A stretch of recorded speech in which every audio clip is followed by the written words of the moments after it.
Have you ever felt the weight of a stare you couldn't quite place? That prickling sense of being watched, not with malice, but with a quiet, unnerving intensity? That's how it began for Maya. Not with a meow or a purr or a brush against her leg, but with silence and a presence as solid as the old oak casting shadows on her porch. It was October. Always October for the hard things, it seemed. The air in the little Vermont town of Maple Brook carried the sharp, clean scent of decaying leaves and distant wood smoke, a melancholy perfume that seeped into everything. Golden afternoon light would give way too quickly to long, cool evenings painted in bruised purples and grays. Maya's cottage, perched slightly apart from the main cluster of houses down the lane, felt like an island adrift in that autumn sea. She'd moved in 6 weeks ago, clutching the keys like a lifeline after the roaring silence of the city apartment became unbearable. After he was gone, David. His name still echoed in the empty rooms, bouncing off the unpacked boxes stacked haphazardly in corners.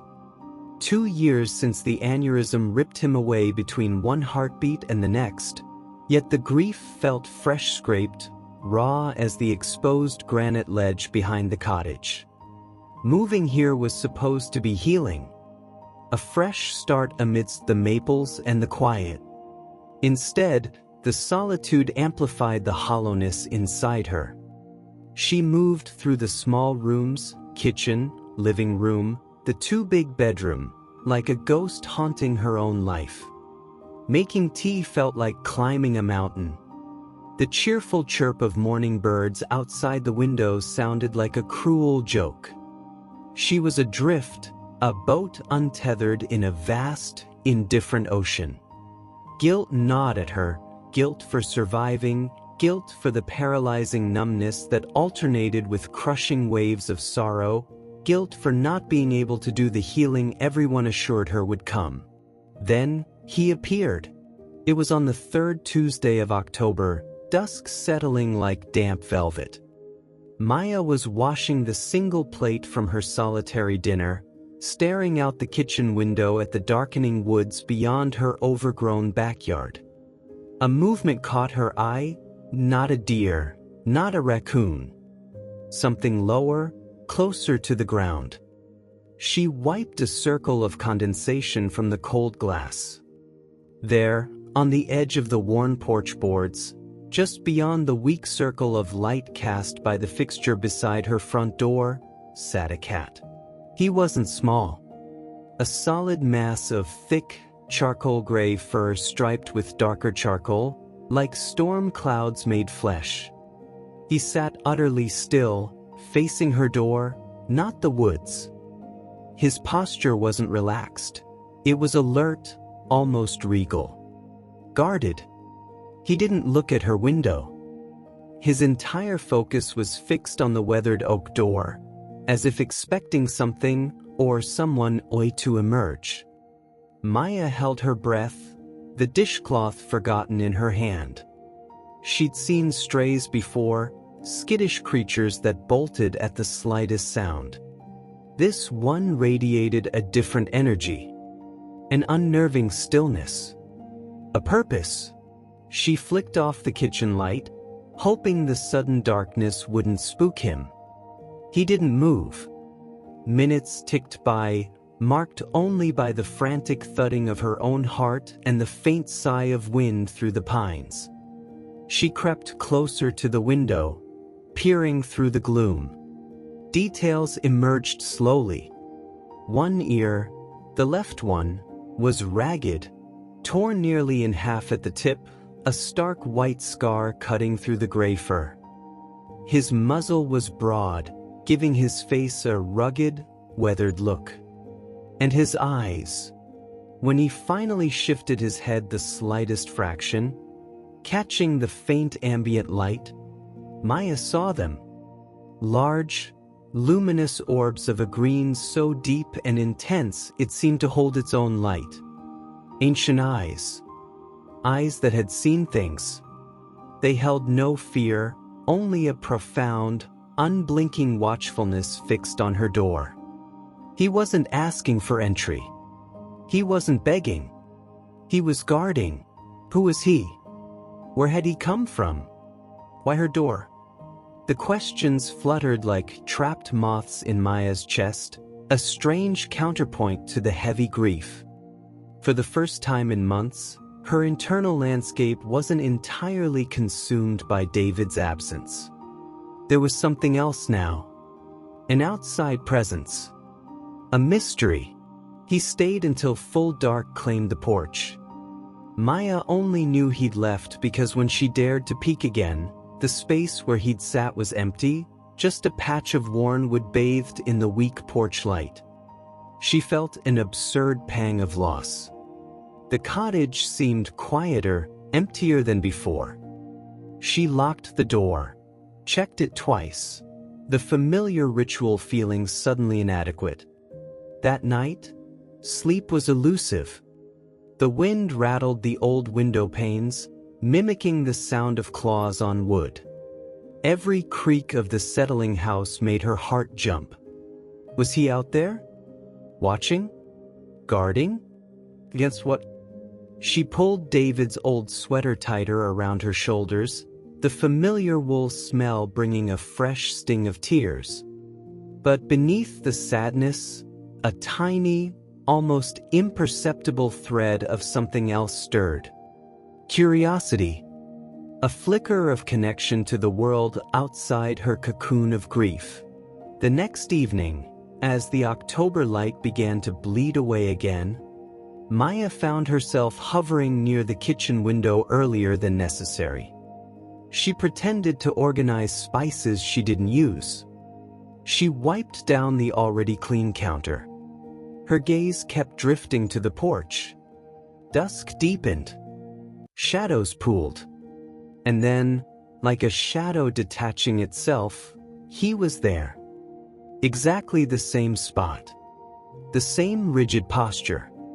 The same unwavering focus on her front door. The torn ear. The intense green eyes, briefly catching the fading light before turning into dark pools again. He didn't look towards the window where she stood, frozen. He simply resumed his vigil. A week passed this way. Every dusk, like clockwork, the gray sentinel appeared. He never approached. He never made a sound. He simply was. A fixture of the encroaching night. Maya started planning her evenings around his arrival. She'd finish her meager dinner, wash her single plate, and then stand silently in the darkened kitchen, watching the watcher. His presence was a paradox, unsettling, yet somehow anchoring her in the present moment, pulling her gaze outward when all she wanted was to collapse inward. She began noticing small things. How the fur on his broad shoulders seemed thicker than on his flanks. The slight, barely perceptible limp in his right front leg when he finally rose to leave each night. The way he always paused at the edge of the porch light's reach, casting one last, lingering look back at the door before melting into the darkness beneath the rhododendrons. One raw, rainy Thursday evening, the wind driving icy needles against the windows, Maya watched him take his post. He sat hunched slightly against the downpour, water plastering his thick fur dark, but his gaze never wavered from the door. Something cracked open inside her. A tiny fissure in the glacier of her grief. It wasn't pity, exactly.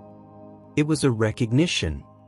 A fellow creature, enduring, holding its ground. Guess what? She still didn't know.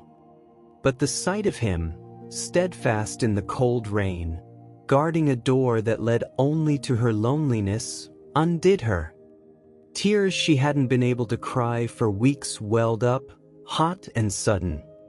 They weren't just for David this time. They were for the sheer, stubborn resilience of life. for this scarred, silent creature braving the storm for reasons she couldn't fathom. Later, long after he'd vanished into the wet darkness, Maya stood at her sink, the rain drumming its fingers on the roof. The hollow ache was still there, a familiar companion. But nestled beside it, fragile as a new leaf, was something else. A question. A connection. A quiet, insistent shift.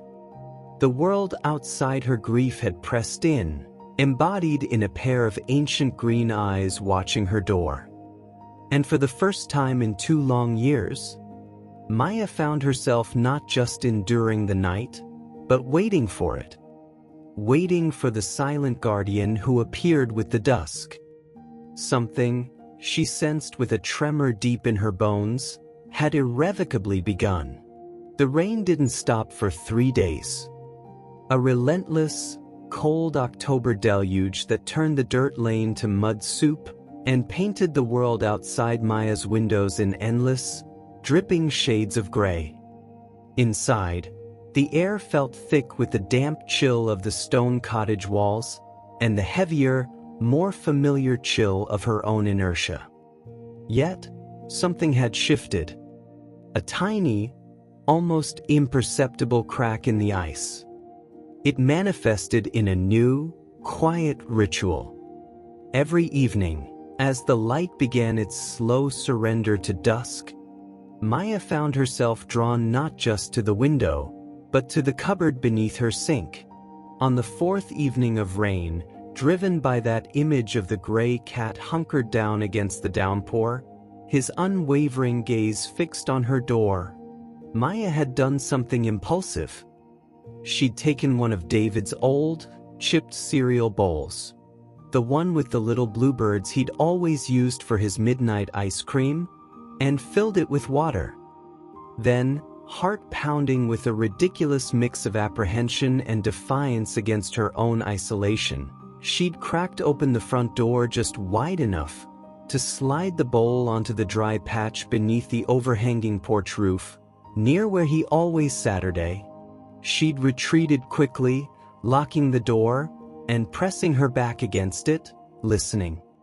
Nothing but the drumming rain. When she finally dared to look through the peephole later, the bowl was untouched. The cat sat, a soaked statue, a few feet away. Guarding. Not drinking. A small knot of disappointment tightened in her chest. Stupid, she thought. Why would he trust water left by a stranger? Especially one hidden behind a door he seemed to regard with such solemn intensity. But the next evening, the rain still sheeting down, she did it again. Water in the bluebird bowl. Placed carefully in the same spot. This time, she left the porch light on, a feeble yellow beacon in the watery gloom. She didn't retreat immediately. She stood just inside the door, peering through the narrow gap of the barely open curtain beside it. Minutes stretched. The cat remained motionless, facing the door, water streaming off his thick, dark fur. Maya held her breath. Then, with a movement so slow it was almost imperceptible, his head turned. Not towards her hiding spot, but towards the bowl. Those ancient green eyes, reflecting the porch light like wet jade, fixed on the water. He looked back at the door. Then at the water again. A long, tense pause. Maya felt the rough wood grain of the doorframe beneath her fingertips. Please, she thought, the word forming unbidden, surprising her with its rawness. Not just for the cat to drink, but for something, anything, to break the suffocating script of her grief and his silent vigil. He stood. The movement was stiff, revealing the slight limp in his right foreleg more clearly. He took one cautious step towards the bowl. Then another. His head lowered, sniffing delicately, whiskers twitching. Maya pressed her forehead against the cold glass of the window pane. He lapped. Twice. A small, precise sound barely audible over the rain. He drank for perhaps 10 seconds, then lifted his head, water droplets clinging to his chin fur. He looked directly at the spot where Maya stood hidden. Not at the curtain, but seemingly through it. A slow, deliberate blink. Then he turned and resumed his position, facing the door, damp but resolute. The water bowl was half empty. It was the smallest of victories. A shared secret in the downpour. Maya felt a warmth spread through her chest, unexpected and fragile. It wasn't happiness, not yet. It was connection. A thread, gossamer thin, spun across the threshold of her grief. The rain finally broke on the 7th day, leaving behind a world washed clean and sparkling under a sharp, autumnal sun. The air smelled of wet earth and decaying leaves, crisp and invigorating. Maya woke feeling a lightness she hadn't known in months.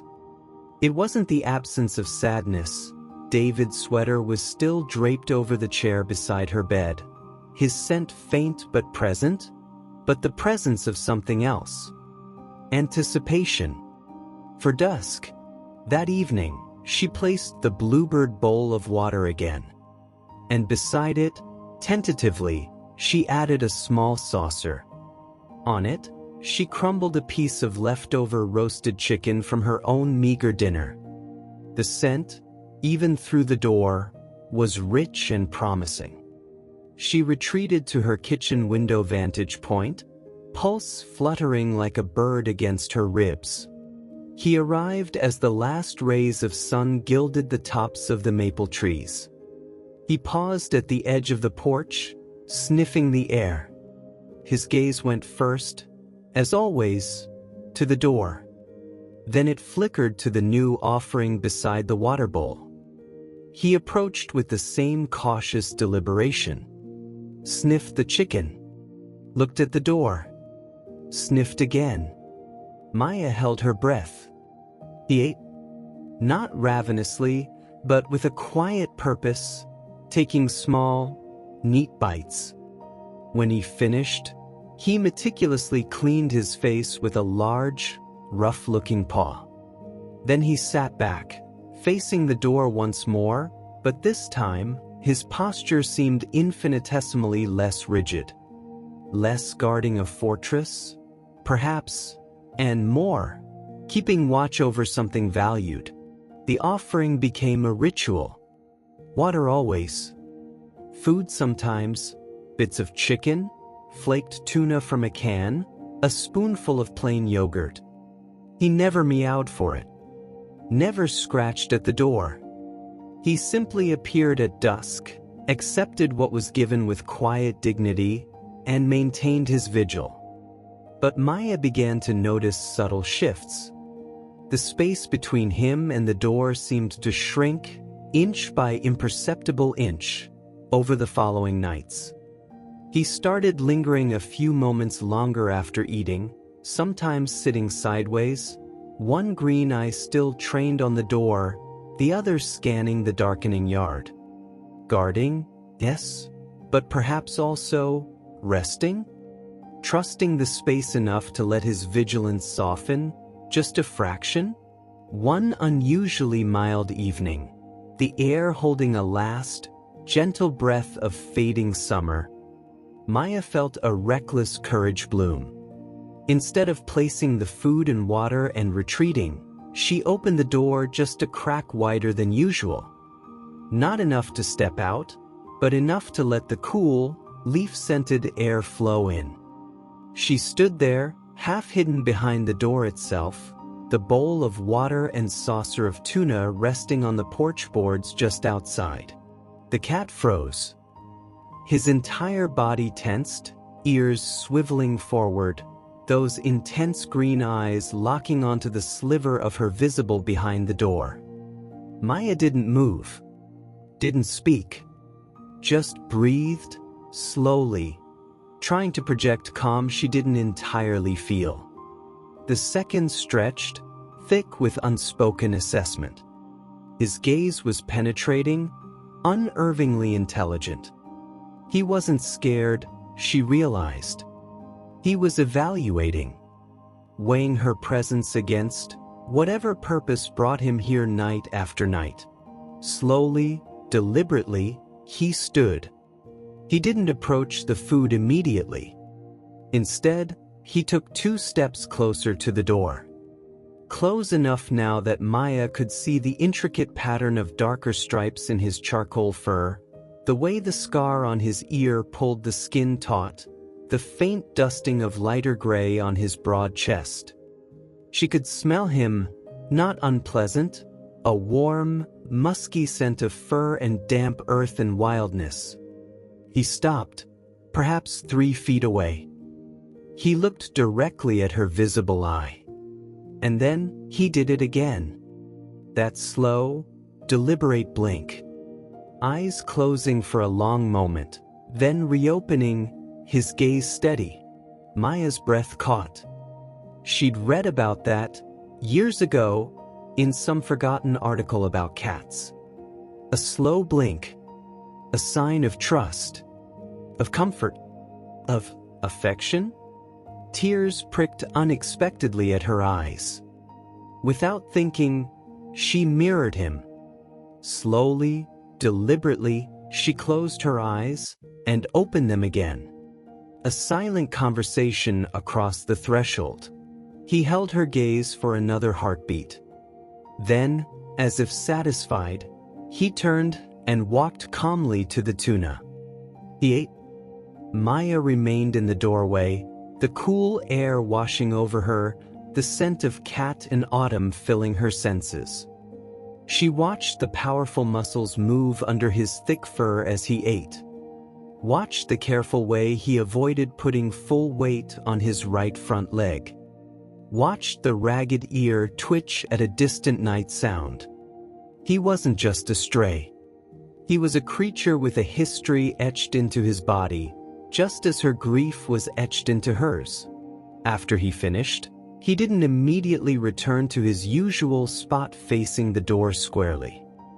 He sat for a moment, grooming a spot on his shoulder with meticulous care. Then, to Maya's astonishment, he turned and walked not away into the darkness, but along the porch, towards the living room window. He stopped directly in front of it, where the glow of her reading lamp spilled out onto the porch boards. He sat down again, facing the window this time. Not guarding the door, but keeping her company. Maya moved slowly, quietly, from the front door to the living room. She pulled the armchair closer to the window.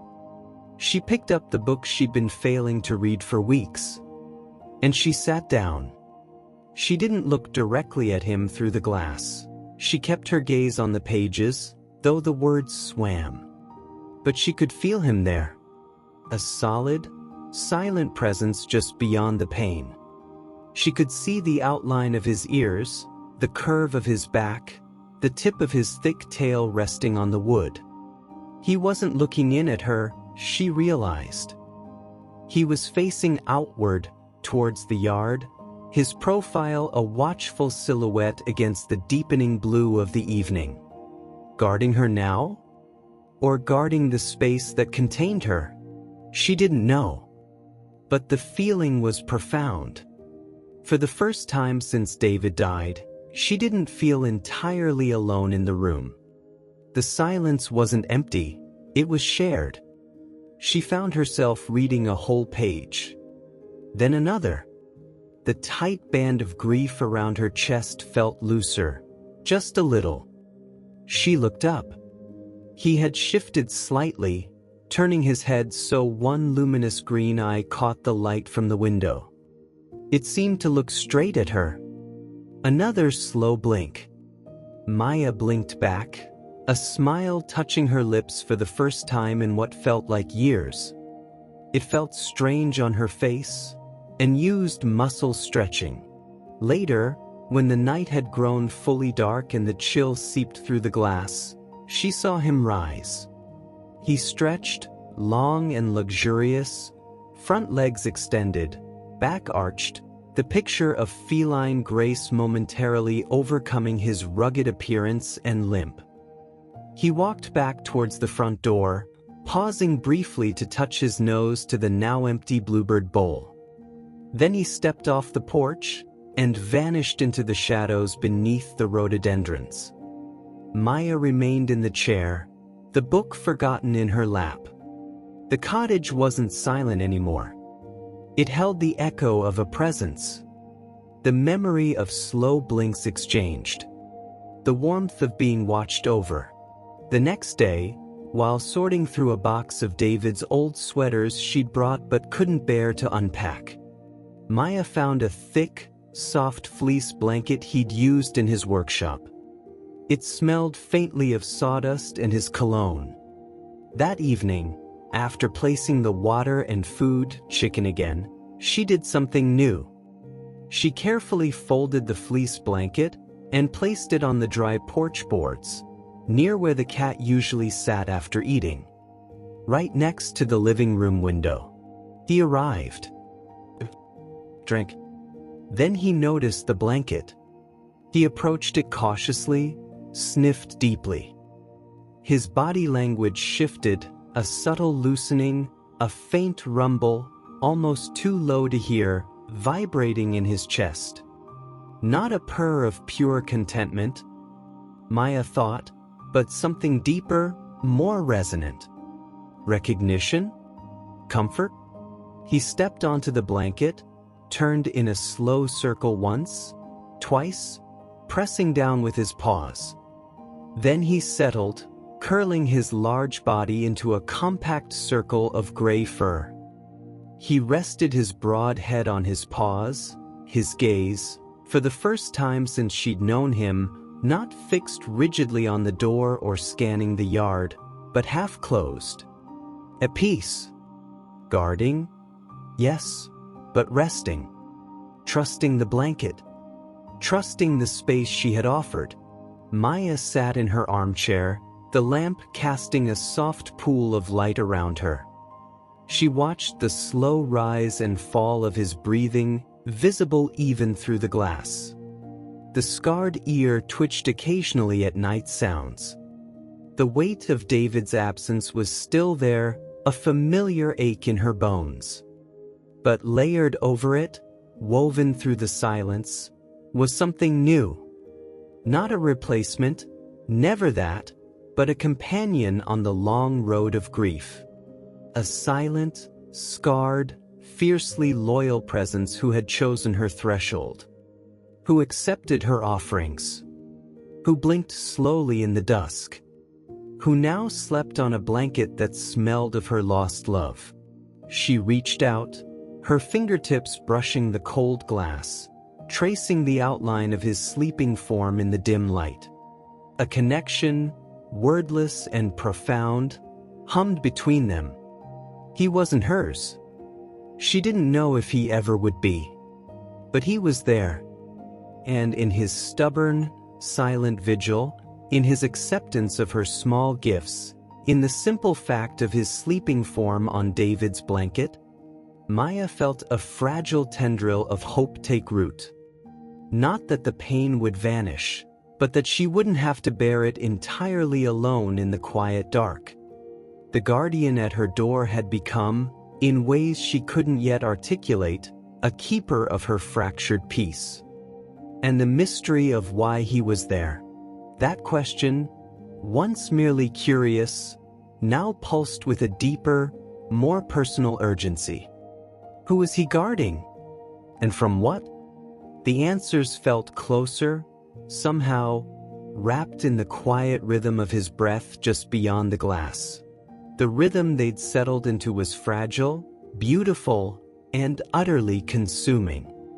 Like a secret language spoken only at dusk.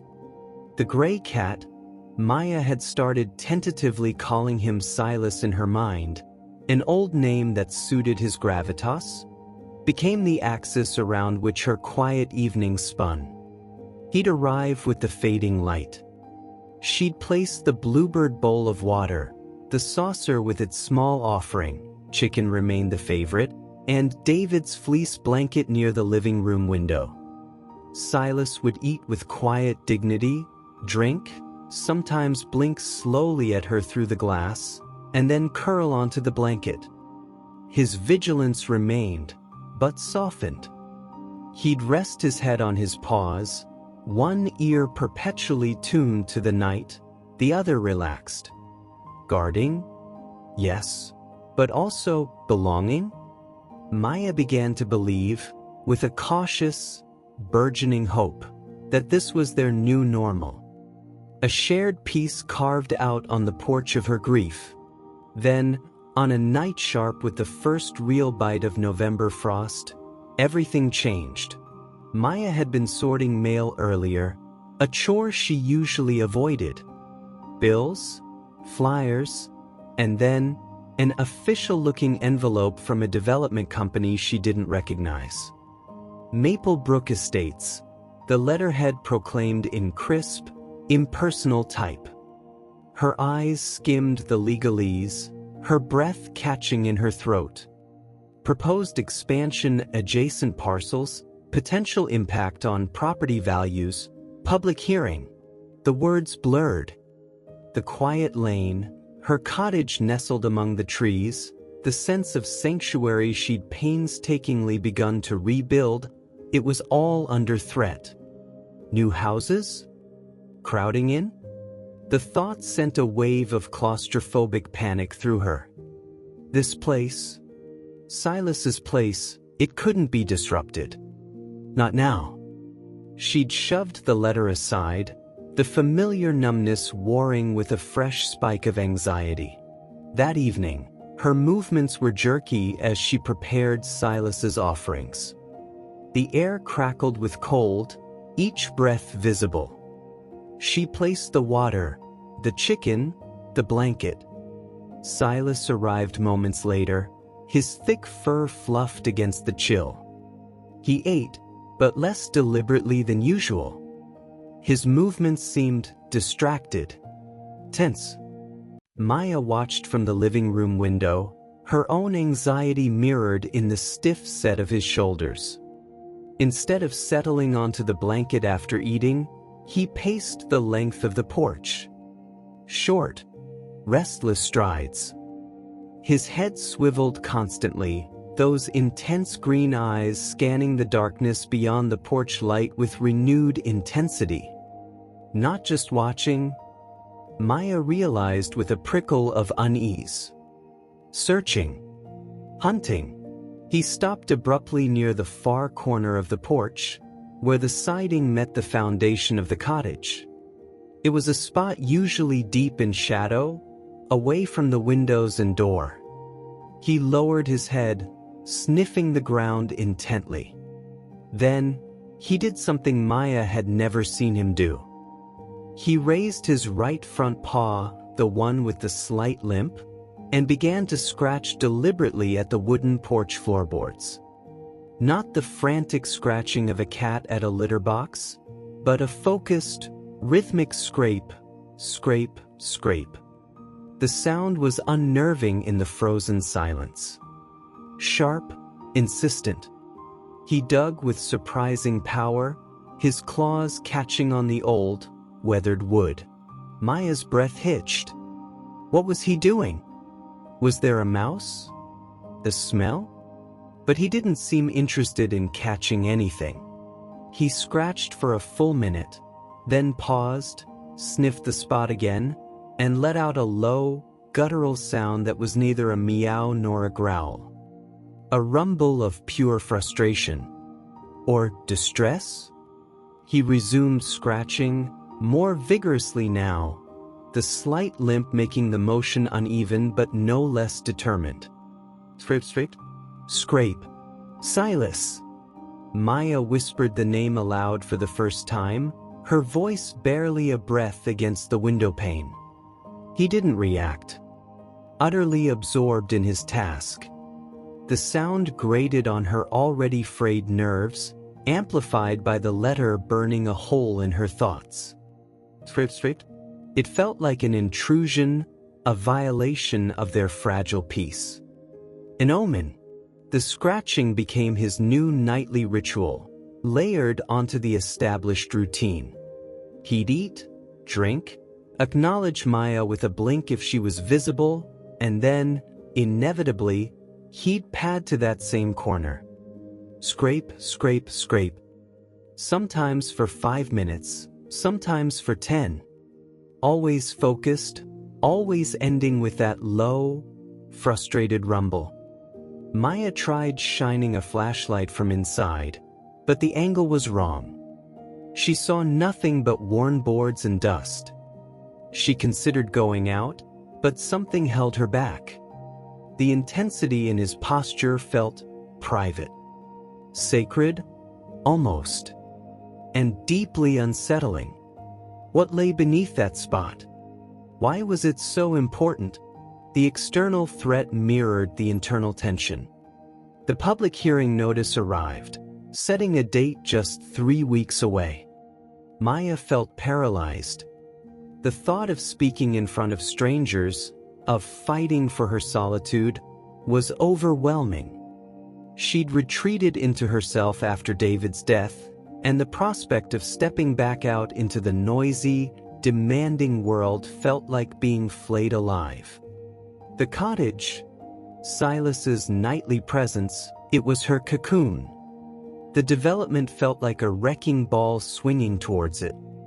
And Silas's relentless scratching felt like an echo of her own internal turmoil, a physical manifestation of something buried and unresolved.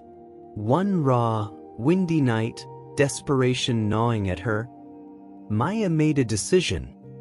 After Silas finished eating, before he could begin his scratching ritual, she slowly opened the front door wider than she ever had before. Wide enough to step through. The cold air rushed in, biting her cheeks. Silas froze, his head snapping towards her. His body went rigid, ears flat against his skull for the first time since those very early days. Not aggression, but profound wariness. Alarm. "It's okay," Maya said softly, her voice trembling slightly. She held out a hand, palm down, not reaching for him, just offering. "It's cold. You could come in? Just for a little while?" The invitation hung in the frigid air. She pictured him curled by the fireplace she never used, safe from the wind. A companion inside her walls, not just beyond them. Silas stared at her outstretched hand, then at the open doorway. The warm light spilling onto the porch seemed to repel him.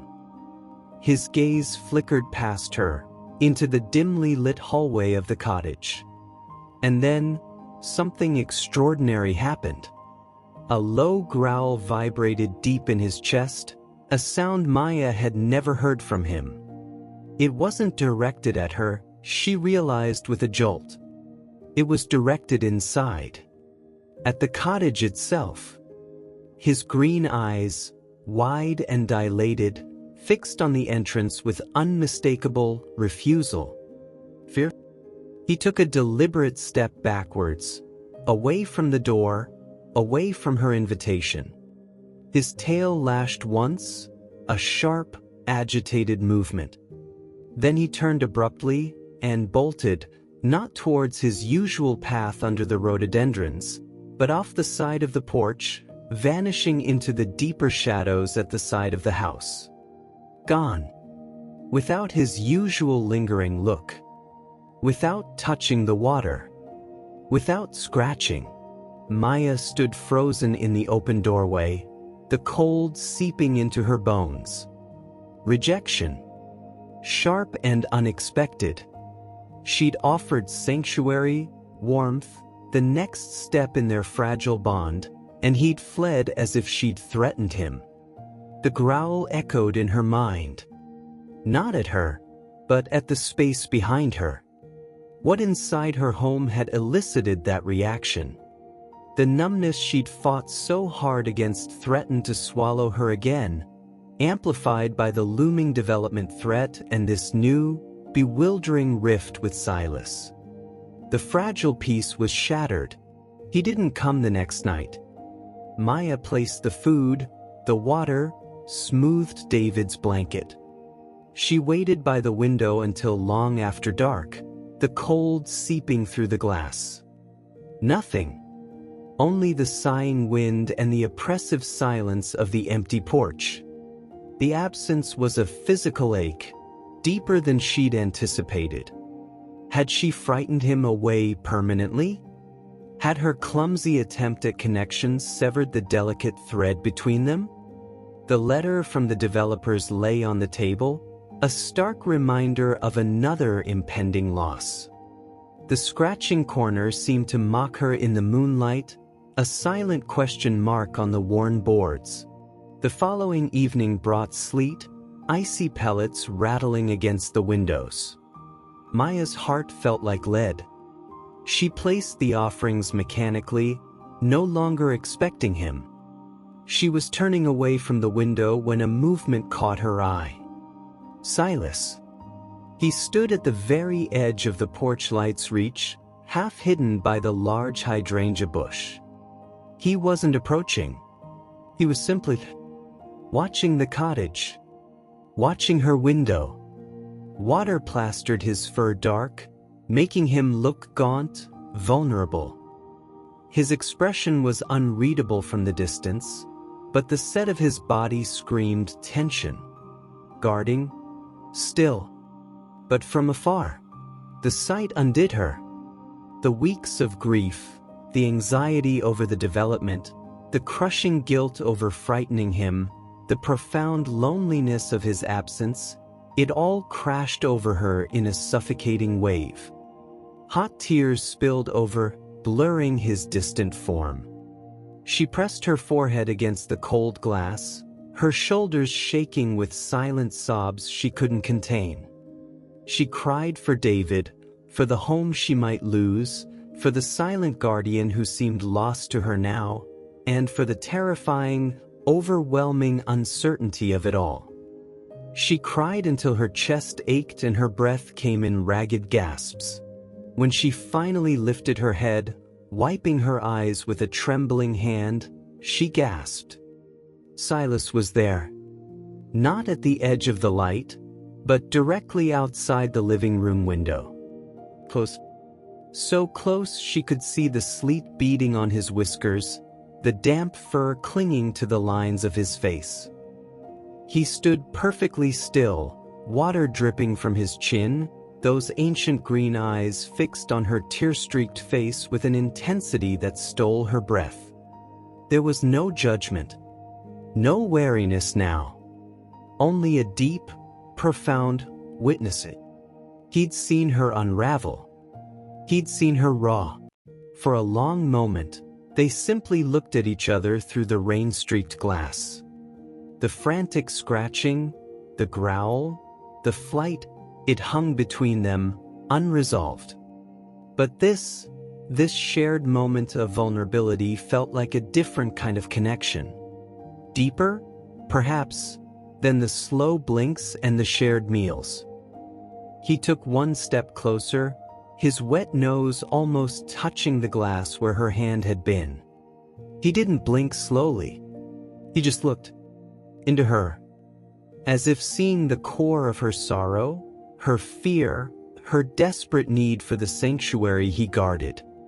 Then, with infinite slowness, he lowered his large head and gently, deliberately, butted the top of his skull against the window frame. Not the glass, but the solid wood beside it. A soft, resonant thud. It wasn't affection, not exactly. It felt like an acknowledgement, a solidarity, a promise that he was still there, even if the why remained shrouded in mystery and the how was now fractured. He didn't eat. He didn't approach the scratching corner. He stood for another minute, water dripping onto the porch, his gaze holding hers. Then, he turned and walked away, melting back into the sleet-lashed darkness. Maya sank into her chair, her tears dry now, replaced by a strange, shaky exhaustion. The mystery of Silas had deepened, twisted into something more complex.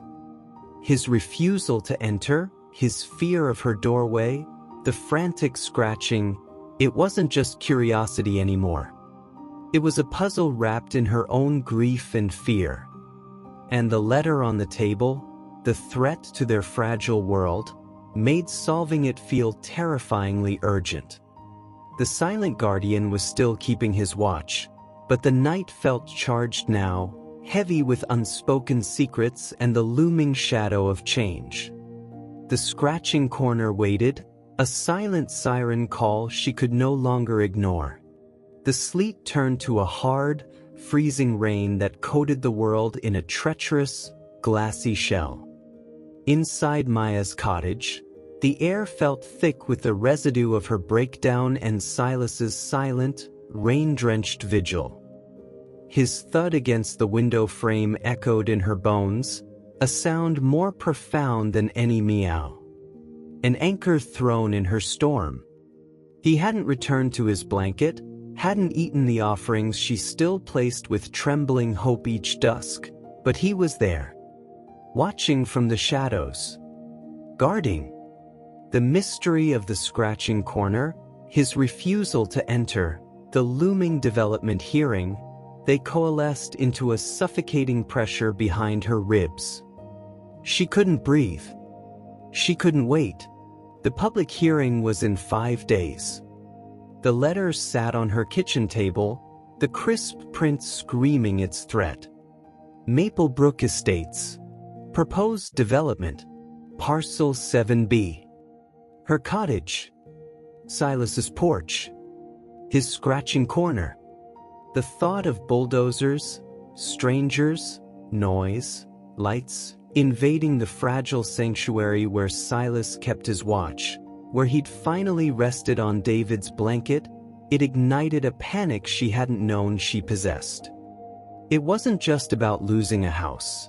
It was about losing the first fragile threads of connection she'd woven since the world shattered. Losing him. Where would he go? What door would he guard then? The scratching corner became an obsession. During the day, while Silas was absent, she assumed hunting, sleeping, living whatever life he led beyond her porch. Maya would stand over it, kneel, run her fingers over the deeply scored grooves his claws had carved into the weathered pine. They felt like runes, a language she couldn't decipher. She tried prying at the boards with her fingernails, uselessly. She borrowed a heavy flashlight from a neighbor down the lane, Mrs. Henderson, who eyed her with vague curiosity but asked no questions. Shining the beam sideways into the grooves revealed nothing but darkness, compacted earth, perhaps a few old leaves. Frustration gnawed at her. What was he trying to reach? What secret lay buried beneath her threshold? The next night, Silas appeared again at the edge of the light. Closer this time. He didn't eat, but he watched her window.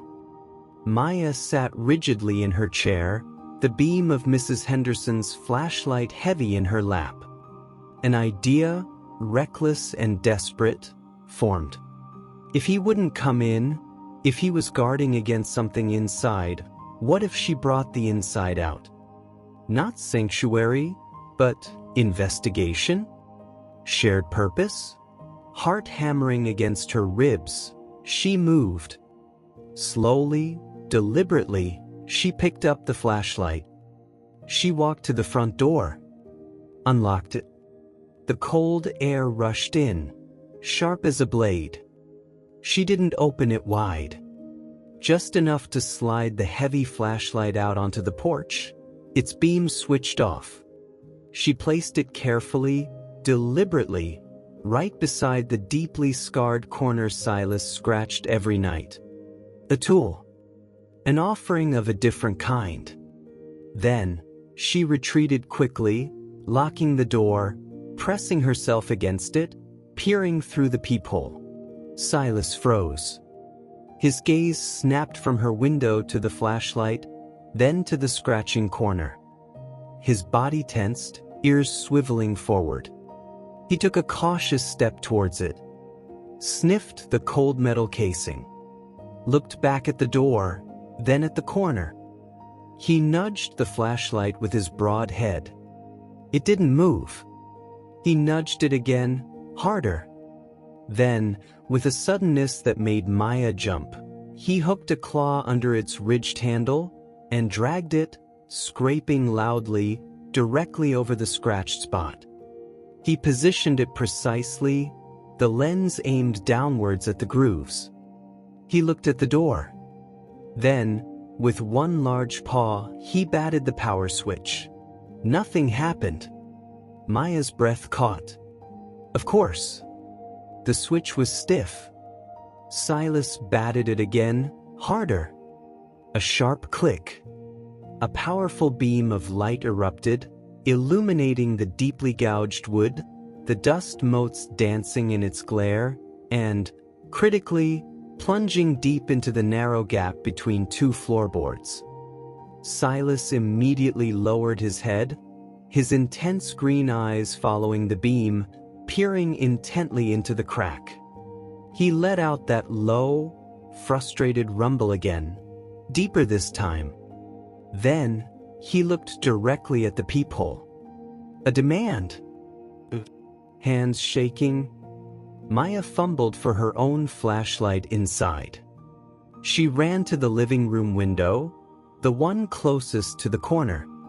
She flicked on her beam, adding its light to Silas's, shining it at the same angle through the glass.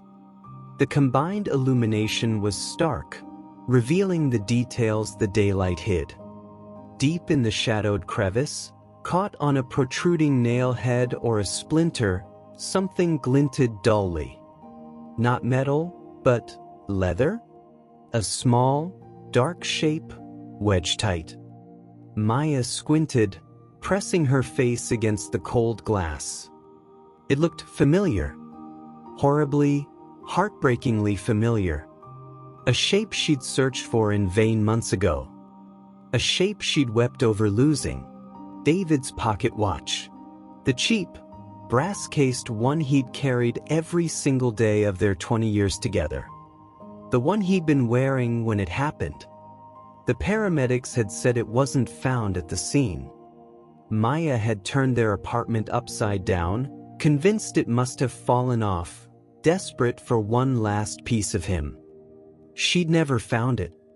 Assumed it was lost forever in the chaos of that terrible day. And here it was.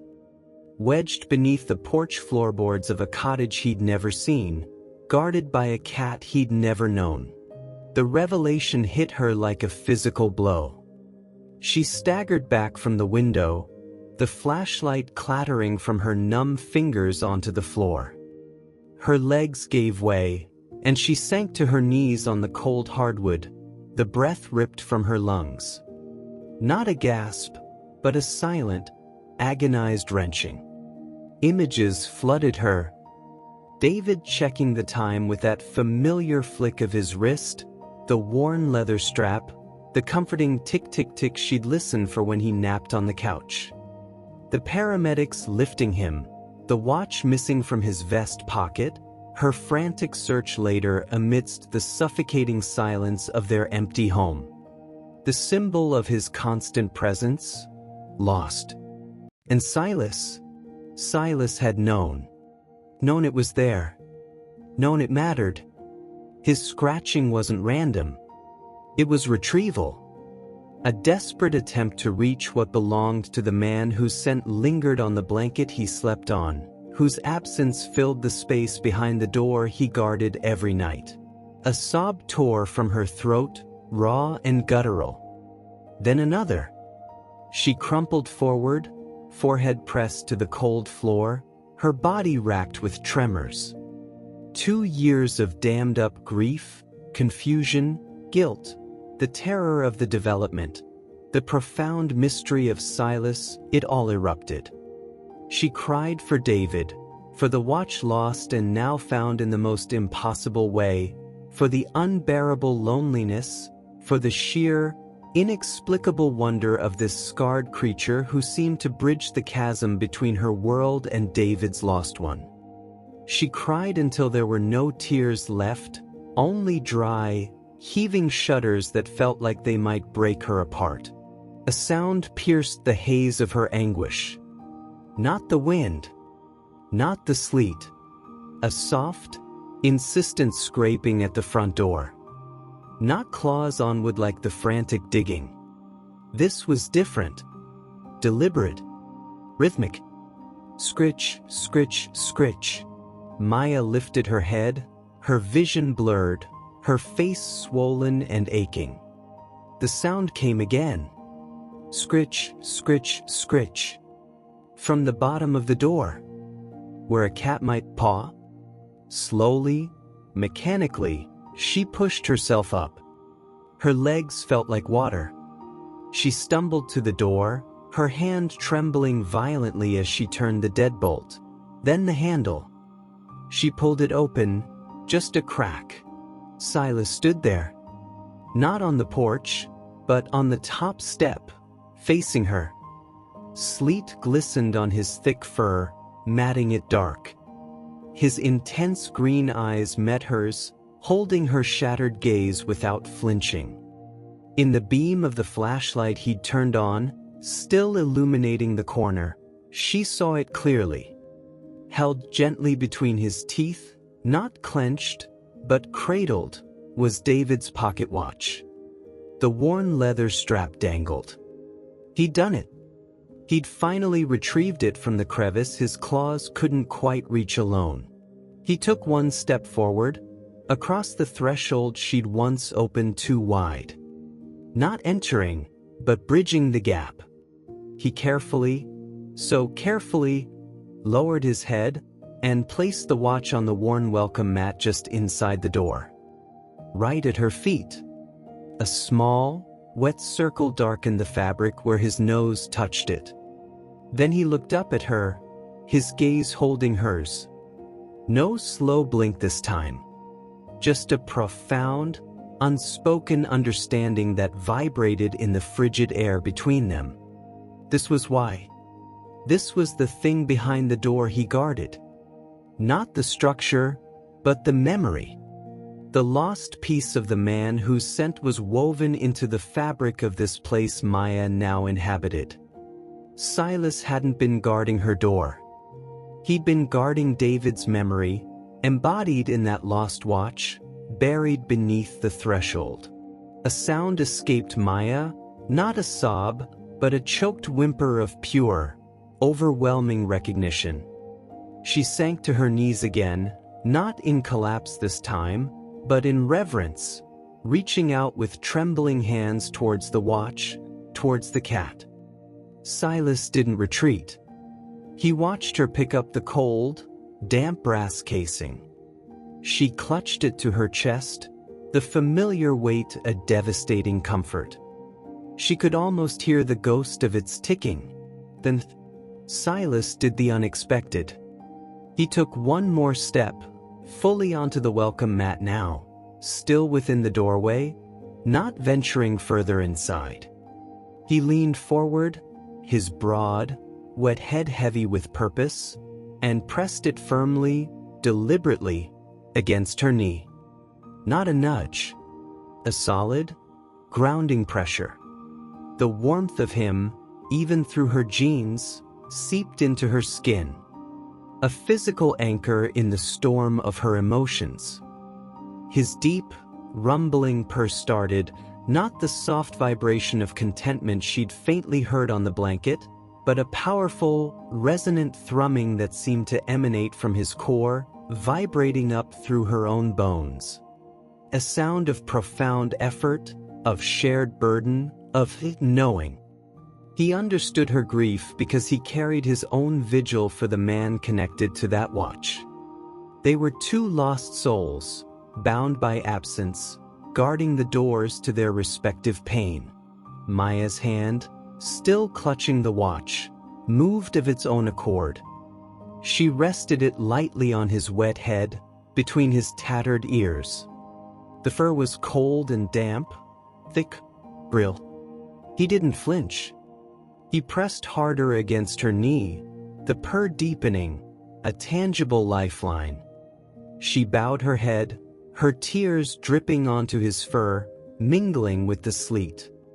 The cold air from the open door swirled around them, but the space where they connected, her hand on his head, his weight against her knee, burned with an unexpected warmth. The watch, cold metal against her palm, was no longer just a relic of loss. It was a key, unlocking the mystery of Silas, unlocking a deeper layer of her grief, and unlocking a fierce, protective love for this rugged, loyal creature who had kept faith with a memory when the world had moved on. The development letter, the hearing, it crystallized in her mind with sudden, fierce clarity. This wasn't just her fight. It was their fight. Silas's porch, David's watch, her fragile piece. She wouldn't let it be taken. Not without a battle. The numbness was gone, incinerated by the intensity of the last hour. In its place was a raw, trembling strength, forged in shared vulnerability and the weight of a cold brass watch held tight in her hand, anchored by the warm, purring pressure against her knee. The guardian had delivered his charge. And in doing so, he had finally crossed the threshold. Not into the house, but into the shattered fortress of her heart. The silent vigil had spoken, loud and clear. The cold brass of David's watch was a brand against Maya's palm long after Silas had retreated back into the sleet-lashed night. She hadn't closed the door immediately. She'd knelt there on the worn mat, the watch clutched tight, the ghostly imprint of Silas's heavy head and rumbling purr still vibrating through her knee bone. The frigid air swirled around her, but a furnace blazed within.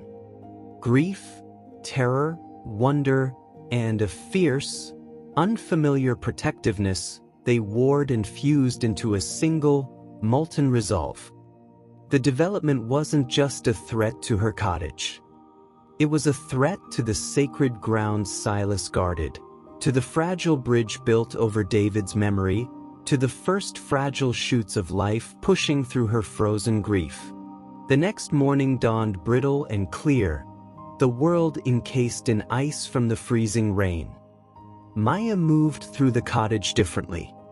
The numbness was scorched away, replaced by a raw, trembling energy. She found David's old watch chain in a tarnished silver box, another relic she'd packed but couldn't bear to look at. With hands that shook only slightly, she attached it to the watch. She didn't wind it. The silence within its casing felt right, a monument, not a machine. She hung it around her neck, the cold weight settling against her sternum, a tangible anchor.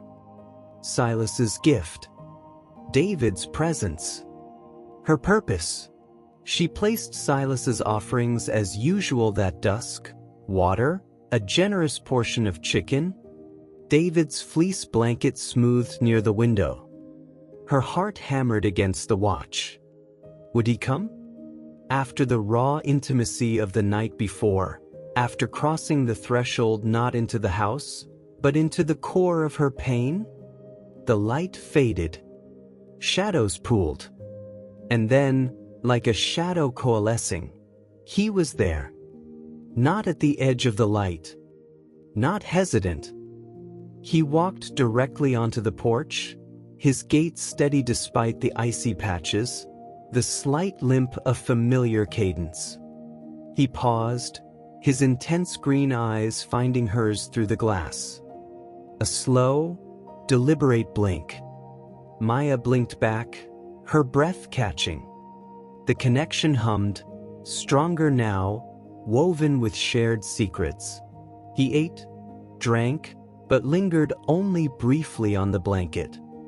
Instead, he walked to the front door. He sat directly before it, facing the wood, his posture alert but not tense. Guarding, but different. Less anticipation, more stewardship. The watch was found. The vigil continued, but its nature had shifted. Maya understood. He wasn't guarding against something lost anymore. He was guarding the memory itself. And her, the keeper of the watch. The next 3 days were a blur of focused intensity. The public hearing notice glared from the table, the date looming. Maya, who had spent months shrinking from the world, found a reservoir of strength she didn't know she possessed. It flowed from the cold weight against her chest, from the image of Silas sitting resolute by her door each night, from the memory of his purr grounding her shattered soul. She wasn't fighting just for herself. She was fighting for them. She researched zoning laws at the tiny Maplebrook Library, her fingers tracing the relevant paragraphs until they blurred. She walked the lane, noting the ancient oaks marked with surveyor's tape, the quiet beauty of the land slated for destruction. She practiced speaking, her voice rusty at first, then growing firmer as she imagined Silas's watchful eyes. David's silent presence in the watch. She wouldn't rant. She would speak of sanctuary, of quiet, of the irreplaceable value of places where memory and nature intertwined. Places where lost things and lost people could still find a home in the hearts of those who remained, and the creatures who remembered. Silas sensed the change in her. His routine adapted subtly. He still appeared at dusk. He still ate, drank, acknowledged her with that slow blink. But he spent less time resting on the blanket, more time patrolling the perimeter of the porch, his gaze sharp, ears swiveling to catch every distant sound, a truck engine down the lane, unfamiliar voices carrying on the cold air. He was standing guard in a new, more active way. Once, when Maya was pacing nervously inside, rehearsing her points, she glanced out to see him sitting tall by the railing, staring intently towards the bend in the lane where the developer's signs had appeared. A low growl rumbled in his chest, a sound of pure warning. He wasn't just her guardian. He was the guardian of their shared ground. The night before the hearing, sleet threatened again. Maya was a bundle of frayed nerves. She'd rehearsed until her throat was raw, but the thought of facing the room, the indifferent faces of the planning board, the slick developer with his blueprints and promises of progress, it chilled her more than the weather. She placed Silas's food, her hands trembling. He arrived, ate quickly, then didn't settle. He paced. He looked at the door. Then, he did something unprecedented. He walked to the living room window, where Maya stood wringing her hands, and scratched gently at the glass. Not the frantic digging of before. A soft, insistent tap tap tap. Startled, Maya opened the window a crack, the icy air slicing in. Silas didn't try to jump in. He stood on his hind legs, resting his massive front paws on the windowsill, his broad head level with hers. Those ancient green eyes held hers, unblinking. He leaned forward, slowly, deliberately, and butted his forehead against the wooden window frame. Just like he had the night she cried. Solid. Reassuring. Then he dropped back to all fours, gave her one last, intense look, and walked calmly back to his post by the front door. He sat, facing outwards, a fortress of fur and watchfulness. The message was clear: you are not alone. Stand your ground. The hearing room felt cavernous and airless. Fluorescent lights hummed overhead, casting a harsh glare on the rows of uncomfortable chairs. Maya sat near the back, the cold brass of David's watch a grounding weight beneath her sweater. She could feel the developer's confidence radiating from the front row. His presentation was slick: renderings of tidy houses, promises of increased tax revenue, vague assurances about preserving green space that meant nothing. The planning board members nodded, taking notes. Despair threatened to swamp her. She clutched the worn strap of her bag, her carefully written notes suddenly seeming foolish, inadequate against the machinery of profit. Then, she thought of Silas, sitting on her porch in the gathering dark, guarding a memory, guarding her. She thought of the profound stillness he brought to her evenings, the first fragile peace she'd known since David died. She thought of the watch, buried beneath her threshold, found by a creature who seemed to understand the weight of loss. This wasn't about stopping progress. It was about honoring the invisible threads that hold us to places, to memories, to the quiet miracles of connection that happen in the margins. When her name was called, Maya stood. Her legs felt weak, but she walked to the podium, the watch a cold talisman against her skin. She didn't look at her notes. She looked at the faces before her, not with defiance, but with a quiet intensity that silenced the room's low murmur. "My name is Maya Evans," she began, her voice surprisingly steady. "I live in the cottage on Hemlock Lane, parcel 7B.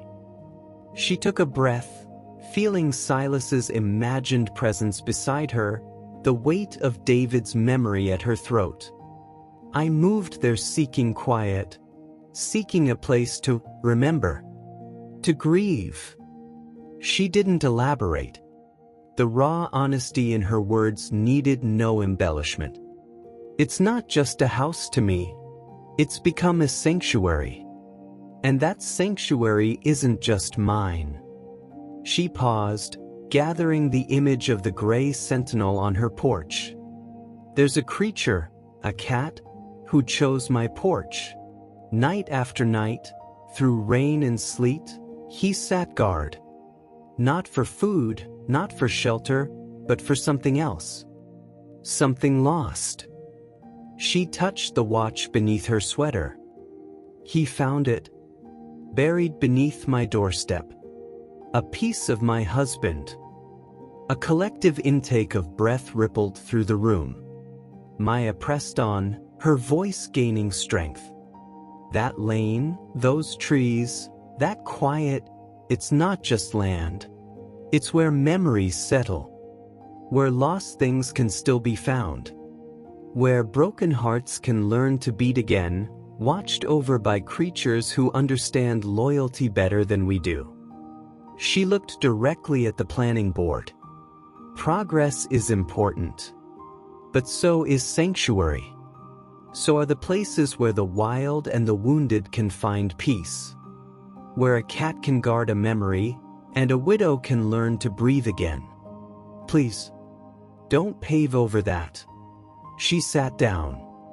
Silence hung heavy for a moment, thick with the unspoken weight of her words. Then, a slow clap started from the back. Mrs. Henderson, her neighbor. Others joined in, hesitant at first, then stronger. Not a roar, but a wave of resonance. The developer's slick smile faltered. The planning board members exchanged glances, their expressions thoughtful, no longer just assessing square footage. The decision wasn't made that night. Deliberations would follow. But as Maya walked out into the cold night air, the watch warm now from her skin, she felt a profound shift. Win or lose, she had stood her ground.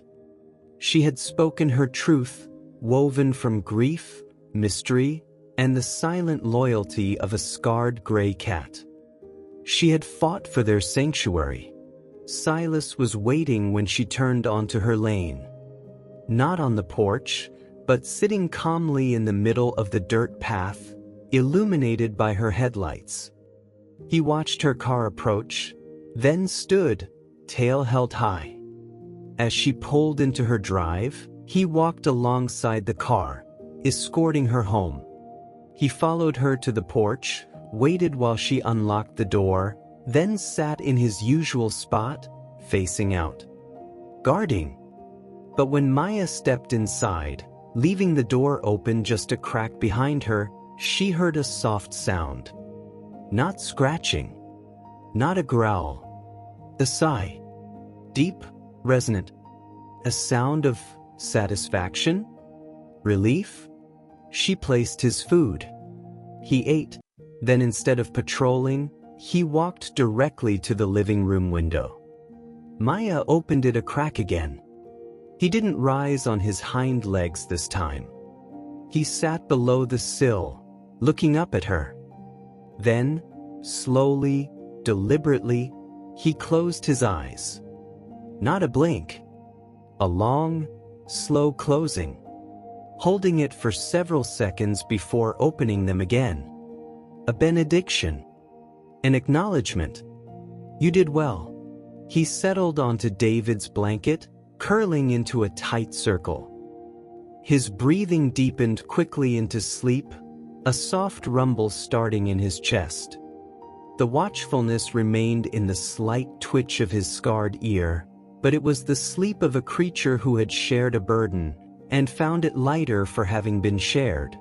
Maya sat in her armchair, the cottage quiet except for Silas's purring and the ticking of the old mantel clock she'd finally wound. The weight of the hearing, the uncertainty of the outcome, still hung in the air. But it was different. The crushing isolation was gone, replaced by a quiet solidarity. She had fought. For David's memory, embodied in the watch. For Silas's chosen ground. For her own fragile peace. The grief hadn't vanished. It was still a landscape within her, vast and often desolate. But she wasn't lost in it anymore. She had a compass now. Cold brass against her skin. Ancient green eyes blinking slowly in the dusk. The steady rhythm of a purr from a creature who guarded not just doors, but the broken spaces where healing could begin. Life hadn't moved on, not really. But it had, irrevocably, changed direction. Anchored by memory, guided by loyalty, facing the future not with numb dread, but with the quiet strength of a shared vigil.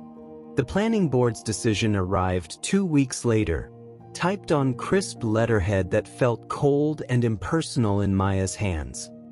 Denied. The single word shimmered before her eyes. Denied. Maplebrook Estates' proposal for Parcel 7B was rejected. The lane would stay quiet. The oaks would stand. Her cottage, Silas's porch, the scratching corner, they were safe.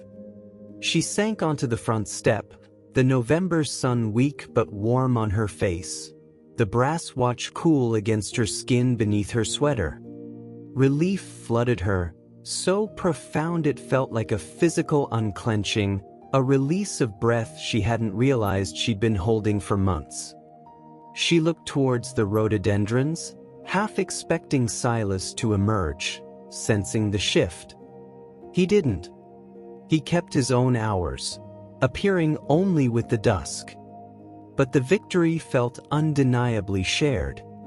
Their sanctuary was preserved. Life settled into a new, softer rhythm. Winter descended upon Maplebrook in earnest, draping the world in thick blankets of snow that muffled sound and painted the trees in crystalline lace. Inside the cottage, warmth bloomed, literal warmth from the fireplace Maya finally started using regularly, and a deeper, quieter warmth that had seeped into the bones of the place. The unpacked boxes were gone, replaced by David's favorite armchair facing the fire, his books on the shelves, his framed photographs smiling gently from the mantel beside the silent pocket watch. The grief was still there, a familiar ache, but it was no longer a suffocating shroud. It was a presence acknowledged, woven into the fabric of her days, softened by the steady companionship of the rugged gray cat who had become, unequivocally, hers. Silas's integration was gradual, marked by his own terms. He never became an indoor cat in the traditional sense. The doorway remained a significant boundary. He would cross the threshold now, confidently, but only into the small tiled entryway. He'd sit regally on the welcome mat, surveying the interior with those ancient green eyes, accepting strokes, sometimes venturing a paw onto the hardwood floor before retreating. His true domain remained the porch. David's fleece blanket his throne, even in the depths of winter. Maya bought him a heated outdoor pad, discreetly placed under the blanket. He accepted it with a slow blink of profound approval, his rumbling purr vibrating through the cold air whenever she checked on him. Their bond deepened in the quiet intimacy of the Vermont winter. Evenings were sacred. Maya would light the fire, make tea, settle into David's chair with a book. Silas would finish his patrol of the snowy porch perimeter, then curl onto his warmed blanket just outside the living room window. They'd share the silence, Maya reading, Silas watching the snowflakes dance in the porch light, one ear always tilted towards the dark lane, ever vigilant. Sometimes, she'd open the window a crack, just to hear the soft rhythm of his breathing, the faint rumble of his contentment.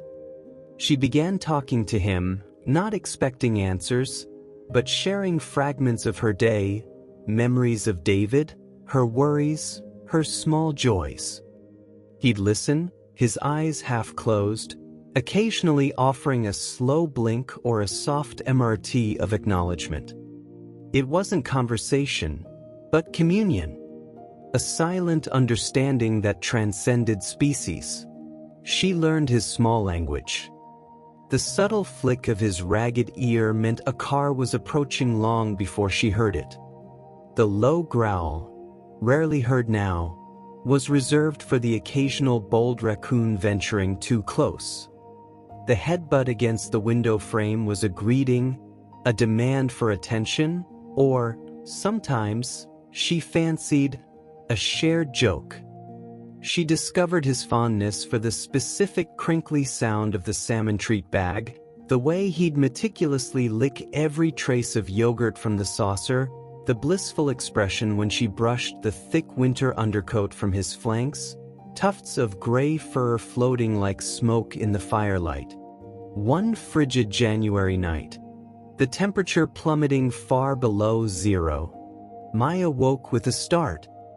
Not from a nightmare, but from a profound sense of absence. The usual comforting awareness of Silas on his porch blanket was missing.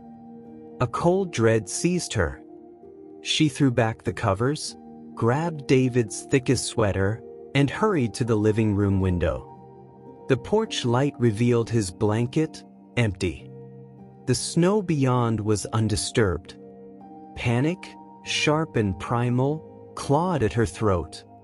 "Silas," she called out, her breath frosting the glass. Nothing.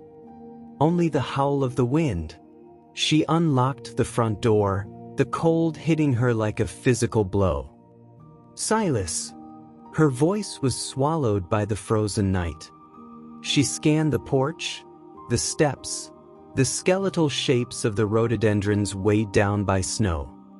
Nothing. Then a faint sound. Not a meow. A weak, rasping cough. Coming from beneath the porch itself. The crawlspace access was a small, flimsy wooden door near the scratching corner. It was slightly ajar, dusted with snow. Maya didn't hesitate. She dropped to her knees in the deep snow, ignoring the icy wetness seeping through her pajamas. She wrenched the small door open wider. The beam of her flashlight pierced the dusty, cobweb-strewn darkness beneath the cottage. And there he was, curled in a tight ball against the frost-heaved foundation stones, shivering violently. His breathing was shallow, labored, punctuated by that terrible rasping cough. His eyes, when the light hit them, were dull, half-closed. "Oh, Silas!" The whisper tore from her, laced with fear. She reached in, her hands trembling. He didn't resist as she carefully scooped him up. He felt frighteningly light, his thick fur unable to hide the boniness beneath. How long had he been sick? How had she missed it? Guilt warred with terror as she carried him inside, kicking the front door shut behind her. She wrapped him immediately in David's fleece blanket, holding him close to her chest, trying to impart her own warmth. His body vibrated with weak shivers, his breathing a painful rattle. The emergency vet clinic was a 30-minute drive through treacherous, ice-slicked roads. Maya drove with white-knuckled focus. Silas bundled on the passenger seat, her hand resting on his side, feeling the too rapid flutter of his heart beneath the blanket. She talked to him the whole way, nonsense words, reassurances, promises. "Hold on, big guy. Just hold on. You guarded me, now let me guard you." He didn't respond, his eyes slits of dull green. The watch beneath her sweater felt like an icy weight. The diagnosis was grim. Severe pneumonia, likely exacerbated by his age and the brutal cold. His kidneys, the vet explained gently, were showing signs of chronic failure, probably an old, underlying condition. The ragged ear, the limp, signs of a hard life catching up. He was older than Maya had guessed, much older. He needed intensive care, oxygen, for fluids, antibiotics, warmth. The prognosis was guarded. Maya didn't hesitate. Do everything. Her voice was raw, but steady. The cost was staggering, but the money David had left, the money she'd been living off in her isolation, suddenly had a purpose. A sacred purpose. She slept fitfully in a plastic chair in the sterile waiting room. David's watch clutched in her hand, the rhythmic beep of monitors from the treatment area a torturous soundtrack. She remembered his purr vibrating through her knee bone the night he delivered the watch. The solid thud of his head against the window frame. His unwavering vigil. He had pulled her back from the brink. She wouldn't let him go without a fight. He stayed at the clinic for 5 long days and nights. Maya visited constantly, sitting beside his oxygen cage, talking softly, resting her fingers against the glass where his paw lay limp. Slowly, painfully slowly, he improved. The rattling cough eased. His breathing deepened. The dullness in his eyes receded, replaced by a flicker of familiar awareness when she spoke. When he was finally stable enough to come home, bundled in blankets, the vet gave strict instructions. Warmth, quiet, subcutaneous fluids administered daily, a special renal diet. He was fragile. His porch vigil days were over. Maya transformed the cottage. She moved David's fleece blanket permanently inside, placing it in a soft, sheltered corner near the fireplace. She bought the quietest space heater. She learned to administer the fluids with gentle hands, Silas watching her with weary patience, sometimes offering a faint rumble of encouragement. He didn't try to go outside. He seemed content, even relieved, to rest in the warm, safe space she created. He slept deeply, often, his purr returning, softer now, but steady. One afternoon in late February, during a brief thaw that sent rivulets of melting snow dripping from the roof, Maya sat beside Silas as he drowsed on his blanket. Sunlight streamed through the window, gilding his thick gray fur. She gently stroked his head, her fingers tracing the familiar scar on his ear, the broad plane of his forehead. Her thumb brushed against his worn leather collar, the one he'd always worn, the buckle rusted, the tag illegible with scratches and grime. She'd never thought to remove it, respecting it as part of him, part of his mysterious history. On impulse, her fingers trembling slightly, she carefully unbuckled it. Silas didn't stir. The leather was supple with age. She rubbed the small metal tag between her thumb and forefinger, trying to decipher the markings beneath the grime.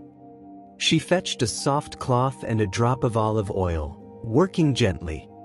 Slowly, painstakingly, letters emerged from the tarnish.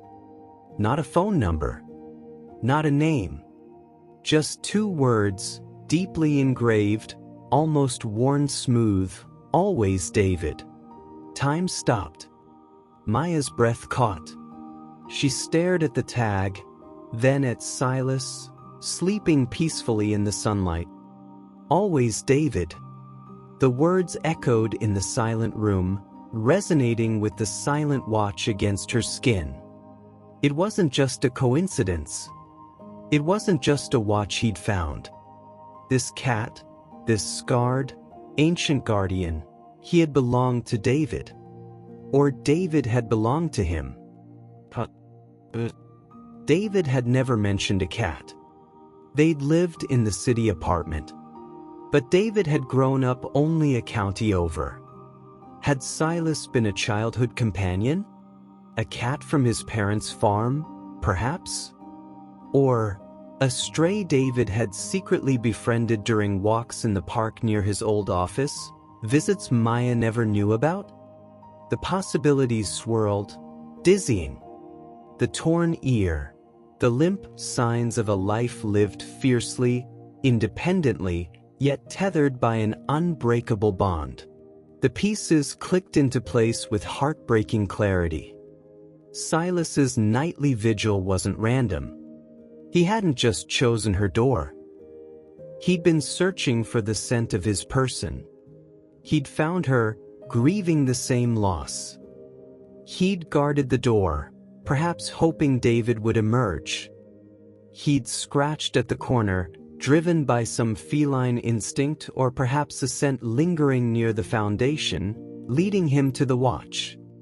His refusal to enter the cottage wasn't fear of her, but perhaps a refusal to fully accept that David wasn't inside. Or a loyalty so deep he wouldn't enter a space that belonged solely to his person and his person's mate, without invitation. His loyalty had transcended death, leading him across miles? Or had he been nearby all along, a ghost from David's past, drawn to her grief like a beacon? Tears streamed down Maya's face, silent this time. Not tears of fresh grief, but of overwhelming awe. Of profound gratitude. This creature hadn't just guarded her door. He'd guarded David's memory with a ferocity that defied reason.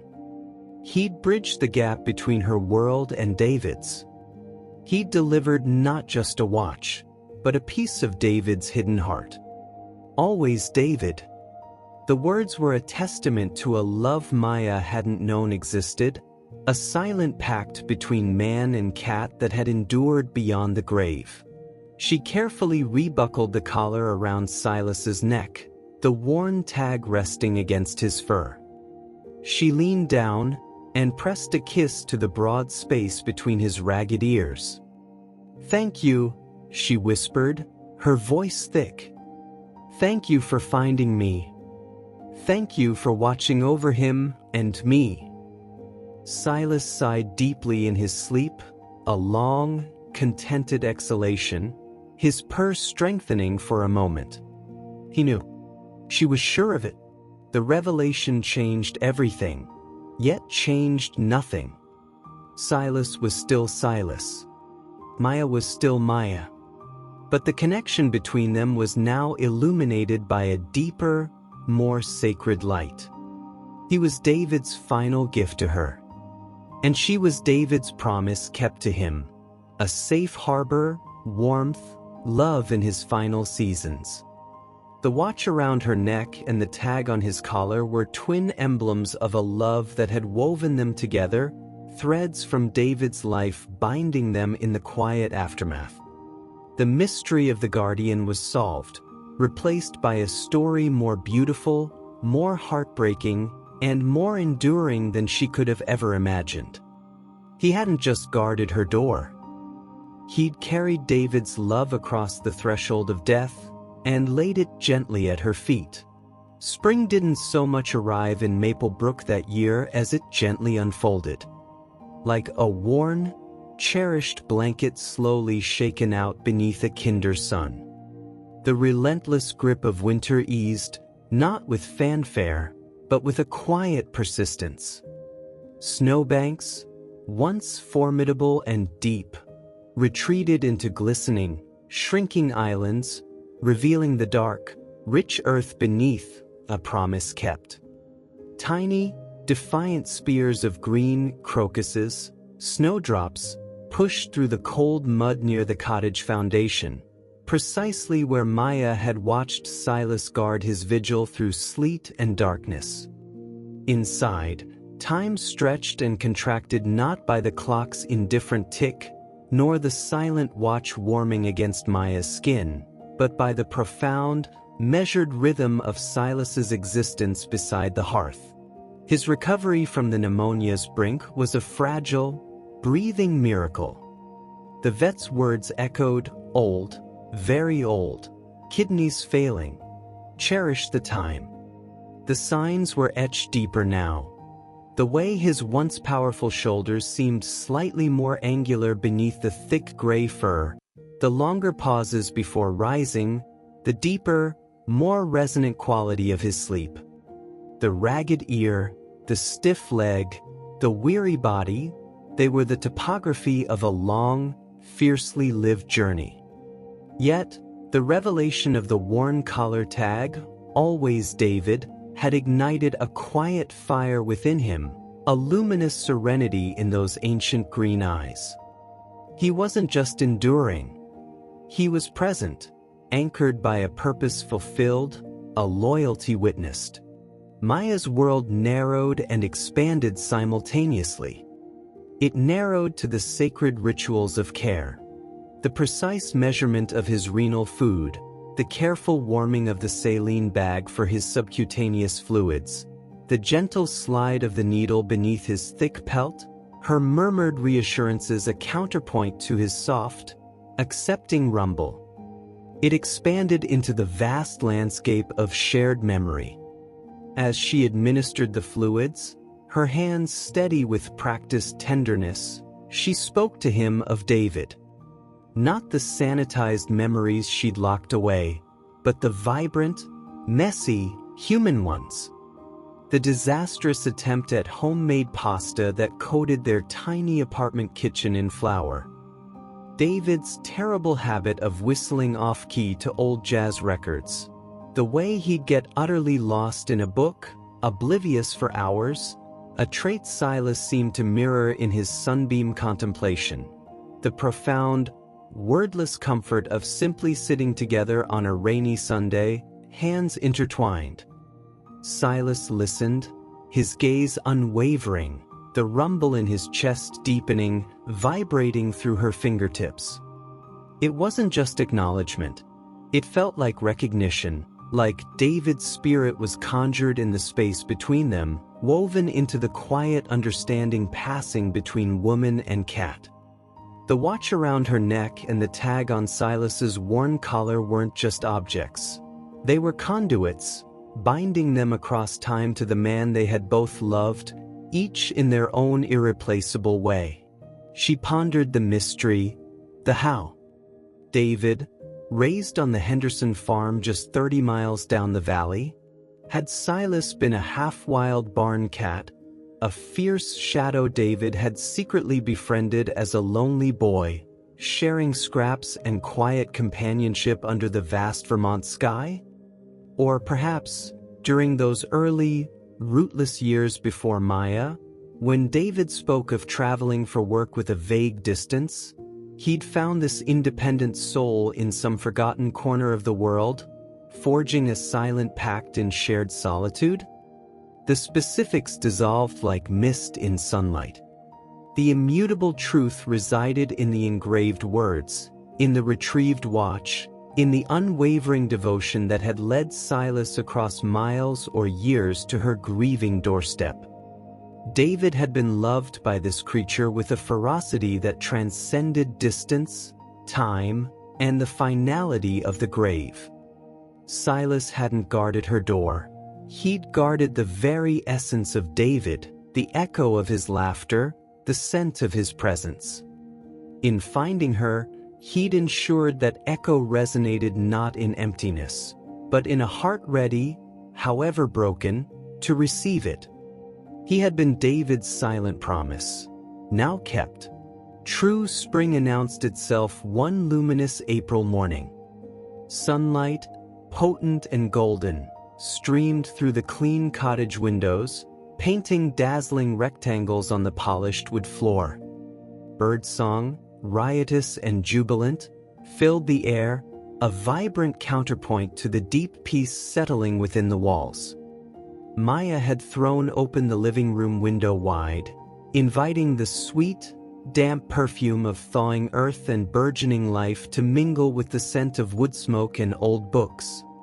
Silas lay on David's fleece blanket, meticulously positioned in a broad sunbeam near the dormant fireplace.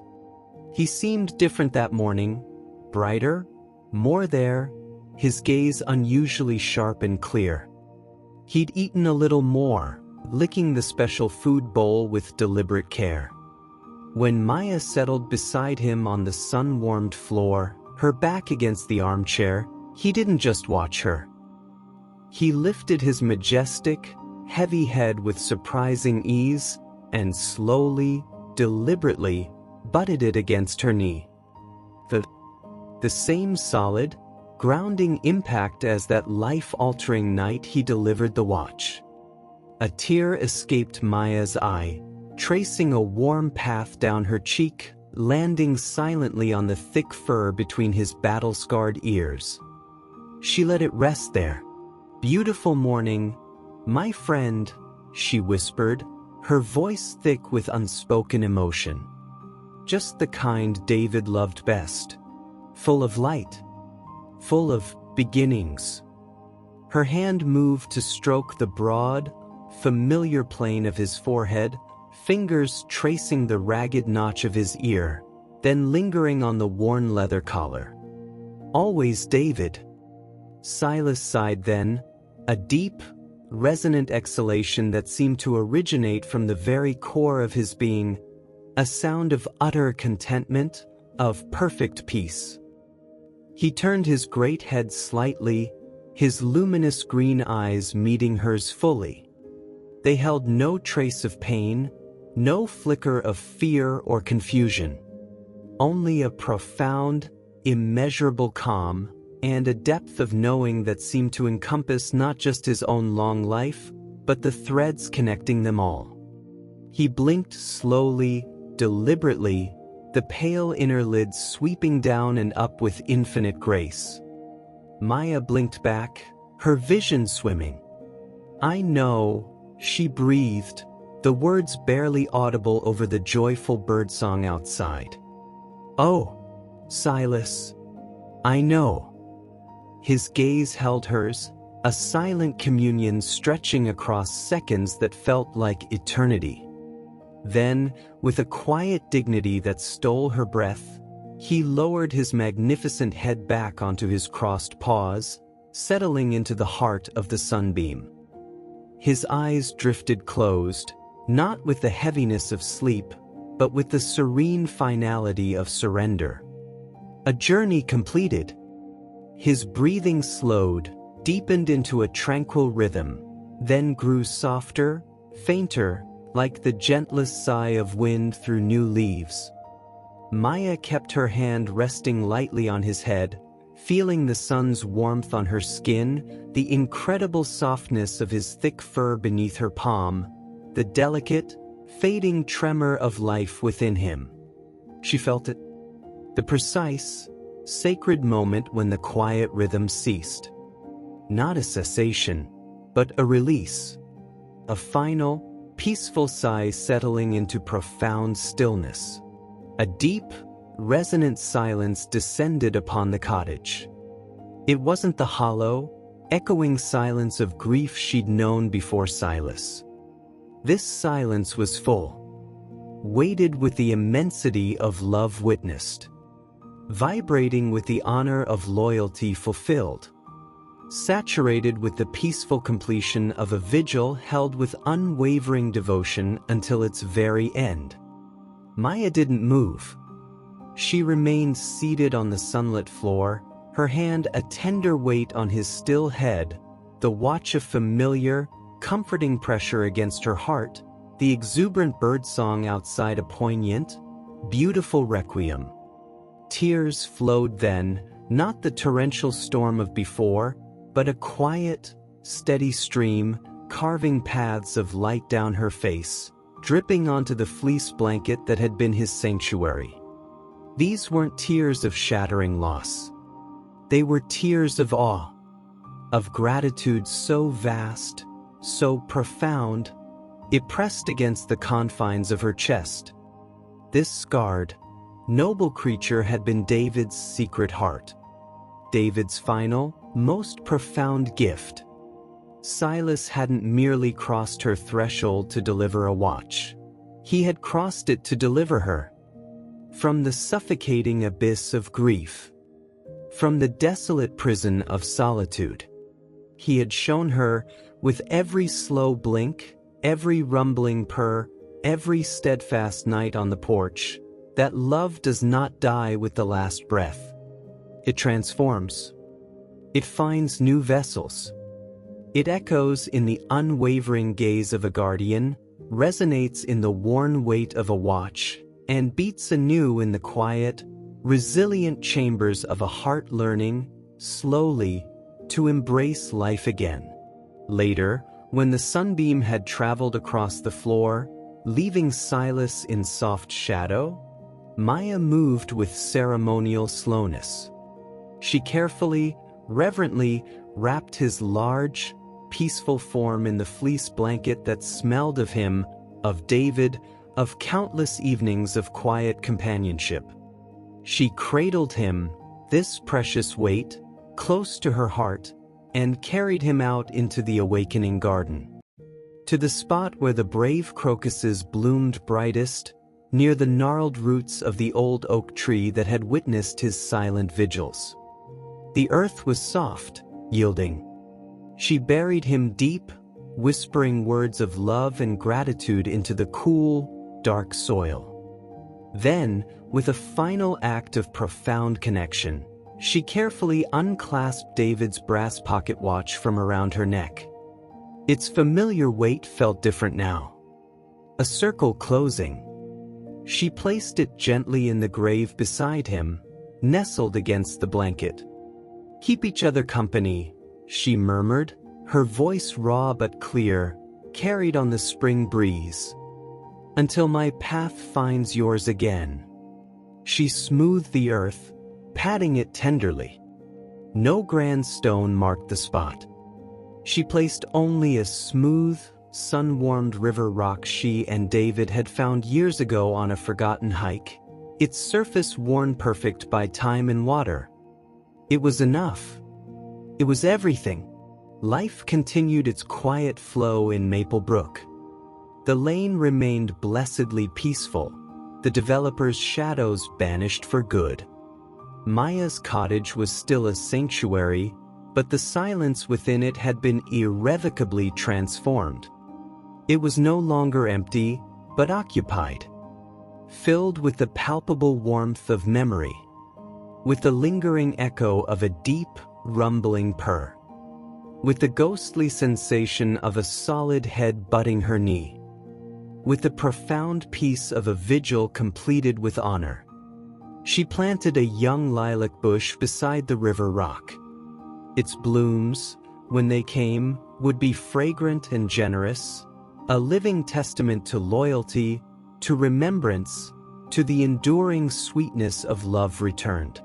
Evenings still found her on the porch, watching dusk paint the sky. David's armchair resided inside now, positioned to look out towards the garden, towards the lilac and the stone. Sometimes, in the liminal space between light and dark, she'd sense rather than see a deeper shadow pausing near the rhododendrons, a flicker of movement where none should be, a gentle pressure against her leg when she sat reading. Not a haunting sadness, but a comforting presence. A feeling of being watched over, guarded still. Not against worldly dangers, but against the insidious chill of loneliness. A constant, gentle reminder that the love given to us, the bonds forged in the quiet moments, never truly dissipate. They linger, they wait, they watch. And sometimes, when the heart is open and the night is still, they find their way home. Not with fanfare, but on silent pause, beneath the watchful gaze of an October moon, or nestled in the memory of a slow blink in a sunbeam. Years later, on an evening crisp with the familiar scent of wood smoke and fallen leaves, Maya opened her cottage door. Golden light spilled onto the weathered porch boards. Sitting precisely on the worn welcome mat, peering up at her with wide, intelligent eyes, was a small, scruffy tortoiseshell kitten. Her fur was a patchwork of amber, black, and cream, one ear bearing a tiny, fresh notch. She didn't meow, didn't shrink back. She simply looked at Maya, then past her, into the warm, inviting glow of the cottage interior, with an unnerving stillness that felt profoundly familiar. Maya's breath caught in her throat, a sweet ache spreading through her chest. Not a replacement. Never that. But perhaps a new chapter? A fresh thread carefully woven into the enduring tapestry of love and guardianship? A soft, knowing smile touched Maya's lips. She didn't pause. She lowered her hand, her fingers brushing the kitten's cool, soft fur. "Well, hello there, little sentinel," she murmured, her voice warm with welcome, echoing through the years. "Looking for someone?" She held the door open wider. "Come on in." The door's open.